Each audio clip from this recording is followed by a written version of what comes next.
Shirley Laos target seluruh aset Pemprov Maluku Utara tersertifikasi tahun ini. Gubernur Maluku Utara Shirley Laos secara resmi membuka rapat koordinasi (Rakor) awal gugus tugas Reforma Agraria (GTRA) Provinsi Maluku Utara tahun 2025 yang digelar oleh Kantor Wilayah Badan Pertanahan Nasional (BPN) Provinsi Malut di Hotel Bella, Rabu, 16 Juli 2025. Rakor bertema sinergitas lintas sektor dalam penyelesaian konflik agraria serta optimalisasi aset dan akses secara efektif dan berkelanjutan ini dilaksanakan secara hybrid dan diikuti oleh berbagai pemangku kepentingan, baik secara langsung maupun virtual. Turut hadir secara daring Direktur Land Reform Kementerian ATR BPN Rudi Rubijaya, seluruh Kepala Kantor Pertanahan Semalut, perwakilan instansi penegak hukum, OPD terkait, hingga praktisi dan konsultan GTRA. Dalam sambutannya, Gubernur menekankan bahwa reforma agraria bukan sekadar program, tetapi merupakan upaya negara dalam menata ulang kepemilikan tanah secara adil dan merata.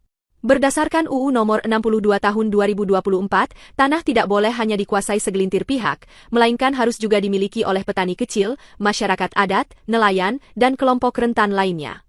Reforma agraria terdiri dari 3 fokus utama yaitu penataan aset, penataan akses, dan penyelesaian konflik agraria, tegas Shirley Laos.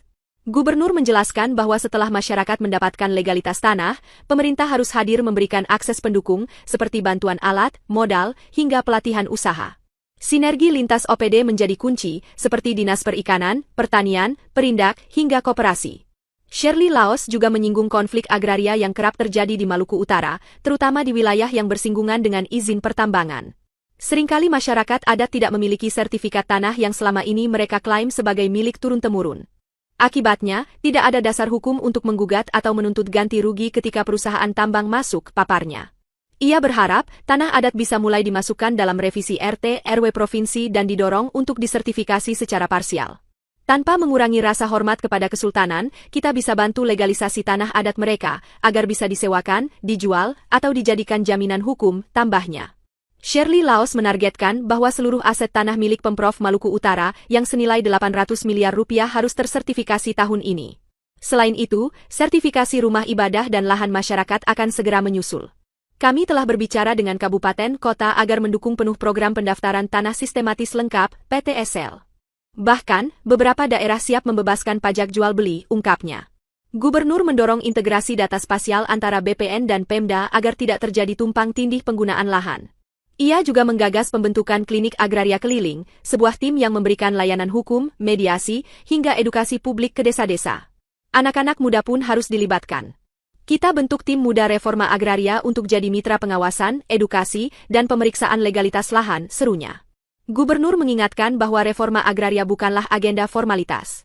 Kita ingin menjembatkan tanah kepada rakyat. Ini tentang keadilan sosial, pemberdayaan, dan upaya menghapus kemiskinan struktural di daerah, tegasnya. Di akhir sambutan, Shirley Laos menyampaikan apresiasi kepada Kakanwil BPN dan seluruh kepala BPN di 10 kabupaten kota yang telah bekerja cepat mendukung percepatan sertifikasi aset Pemprov. Kami komitmen penuh mendukung pelaksanaan reforma agraria. Semoga rapat koordinasi ini menghasilkan solusi konkret yang bisa diimplementasikan demi kesejahteraan masyarakat Maluku Utara, tutupnya.